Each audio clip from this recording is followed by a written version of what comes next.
Film जवान के जरिए शाहरुख किस तरह का राजनीतिक संदेश दे रहे हैं? वो 40,000 करोड़ किस देश का है? इन सब का है। जवाब शाहरुख खान ने बगैर उनका नाम लिए इस फिल्म में क्रोनी कैपिटलिज्म की भी बात की है। गलत मिनिस्टर साहब, ट्रैक्टर के लोन पे इंटरेस्ट है 13% और मर्सिडीज जैसी गाड़ी पे महज 8%। ये हाल है हमारे यहाँ का। दोस्तों, आपको याद होगा कि मैंने इसी मंच पर अपने फिल्म एक्टर्स की अक्सर आलोचना की है कि आप लोग कभी भी समाज से जुड़े मुद्दों पर टिप्पणी क्यों नहीं करते। वो शिकायत शाहरुख खान अपनी इस फिल्म से दूर कर रहे हैं दोस्तों। और पता ऐसा क्यों है? पूरे 40,000 करोड़ रुपए रातों रात माफ कर दिए सिस्टम ने तुम्हारे बाप के। क्या आप जानते हैं कि अपनी इस फिल्म में शाहरुख 3 मुद्दों की बात करते हैं। मुद्दा नंबर 1, किसानों की आत्महत्या। एक बैंक जो सिर्फ 40,000 रुपए के एक गरीब किसान को उसकी जान लेने पर मजबूर कर देता, उसी बैंक तुम्हारे डेट के 40,000 करोड़ रुपए चोरी माफ कर दे। आप जानते हैं दोस्तों, किसानों की आत्महत्या और किसानों से जुड़ी समस्याएं, किसानों को लेकर मोदी सरकार जो 3 कृषि कानून लाई थी, उसको लेकर किसानों में मोदी सरकार कितनी अलोकप्रिय हो गई थी कि सत्यपाल मलिक जब प्रधानमंत्री से मिलने पहुंचे थे तब प्रधानमंत्री ने कहा था उन्होंने मेरे लिए जान थोड़ी ना दी है। आपको यह भी याद होगा कि जब प्रधानमंत्री एक पुल पर फंसते हैं पंजाब में और जब उन्हें वापस आना पड़ता है क्योंकि पुल के उस साइड किसान जो है वो संघर्ष कर रहा होता है, प्रदर्शन कर रहा होता है, तो प्रधानमंत्री कहते हैं कि मैं किसी तरह से अपनी जान बचा कर आया हूं। 500 किसान जो हैं वो आंदोलन करते करते मर गए थे। किसान का मुद्दा मोदी सरकार के लिए बहुत ज्यादा संवेदनशील है और शाहरुख ने इस फिल्म में निहायत ही ड्रामाई और नाटकीय अंदाज में किसानों की समस्या, उनकी आत्महत्या का जिक्र किया है।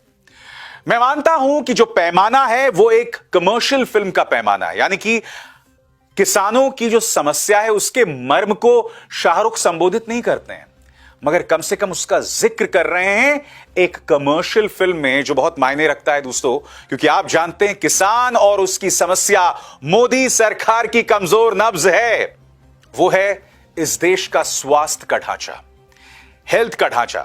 इस फिल्म में दोस्तों एक सीन है जहां बड़ी तादाद में बच्चे जो हैं एन्सेफेलाइटिस की वजह से उनकी मौत हो जाती है। आपको याद है गोरखपुर में वो अस्पताल जहां बड़े पैमाने पर बच्चे मारे गए थे क्योंकि एन्सेफेलाइटिस के शिकार बच्चों को ऑक्सीजन टैंक्स नहीं मिले थे। आपको यह भी याद होगा उस वक्त के स्वास्थ्य मंत्री सिद्धार्थनाथ सिंह ने वो शर्मनाक बयान दिया था, और वो बयान क्या था? वो बयान ये था दोस्तों कि अगस्त के महीने में तो ये मौतें होती ही हैं। और डॉक्टर कफील खान जिन्होंने उन बच्चों को बचाने की कोशिश की थी, उन्हें इनाम देने के बजाय योगी सरकार ने उन्हें अनर्गल झूठे एनएसए के केसेस में जेल में डाल दिया था। इस फिल्म के अंदर भी, जवान के अंदर भी बड़े पैमाने पर एन्सेफेलाइटिस से बच्चे मरते हैं। यहां तक कि उत्तर प्रदेश के मुख्यमंत्री आदित्यनाथ का वो निहायत ही संवेदनहीन बयान था। नहीं, वो बयान नहीं जो उन्होंने एएनआई को दिया था, नहीं, वो वाला बयान नहीं। आदित्यनाथ साहब ने कहा था अपने एक बयान में कि मां बाप ये ना सोचने लगे हैं कि उनके बच्चे जो हैं उनकी परवरिश या उनकी देखरेख की जिम्मेदारी सरकार की होती है। और यह बयान उन्होंने दिया था जब एन्सेफेलाइटिस में बड़े पैमाने पर गोरखपुर में बच्चे मारे गए थे, जो कि आप जानते हैं कर्म और जन्मस्थली है मुख्यमंत्री आदित्यनाथ की। यानी कि चाहे किसान हो, चाहे एन्सेफेलाइटिस से मरने वाले बच्चे हों, और ये दोनों ही मुद्दे प्रधानमंत्री नरेंद्र मोदी और मुख्यमंत्री आदित्यनाथ की कमजोर नब्ज हैं, फिर भी शाहरुख खान इसे अपनी फिल्म में उठा रहे हैं दोस्तों। क्योंकि आपको याद होगा इस ट्रेलर में वो डायलॉग भी है कि बेटे को हाथ लगाने से पहले बाप से बात कर। बेटे को हाथ लगाने से पहले बाप से बात कर। जब ये डायलॉग लोगों ने सुना था तब लोग कह रहे थे कि शाहरुख खान कहीं ना कहीं समीर वानखेड़े, गरीबों के सिंघम समीर वानखेड़े को एक करारा तमाचा मार रहे हैं, क्योंकि आप जानते हैं समीर वानखेड़े ने झूठे मामलों में शाहरुख खान के बेटे आर्यन खान को फंसाया था। मुझे तो लगता है ये जो उनका डायलॉग है वो समीर वानखेड़े के लिए कम बल्कि भाजपा सरकार के लिए ज्यादा है। सिर्फ एंसेफेलाइटिस और किसानों के मुद्दे पर शाहरुख बात नहीं कर रहे हैं। शाहरुख ने एक और मुद्दे की बात की है जो फिल्म के सेकेंड हाफ में अंत में आती है। जब वो जनता को संबोधित करते हैं, वो उंगली दिखाते हुए कहते हैं कि इस उंगली की इज्जत कीजिए। क्यों? क्योंकि इस उंगली पर इंक लगती है, वोट की इंक लगती है। उन लोगों को न चुने जो लोग क्या करते हैं, धर्म के नाम पर, जात के नाम पर हमें बांटते हैं, काटते हैं। और वो कहते हैं कि जब आप लोगों को चुने 5 साल के लिए तो दिमाग का इस्तेमाल करें। तो आप समझ सकते हैं दोस्तों, धर्म के नाम पर बांटने का आरोप किस पॉलिटिकल पार्टी पर लगता है। शाहरुख अपनी इस फिल्म के जरिए यह तीसरा संदेश भी देते हैं। कायदे से मुझे 4 कहना चाहिए था दोस्तों, क्योंकि एक चौथी बात भी करते हैं। इस फिल्म के विलन हैं विजय सेतुपति, जो एक आर्म्स डीलर का किरदार निभा रहे हैं। उनका एक डायलॉग है इस फिल्म में।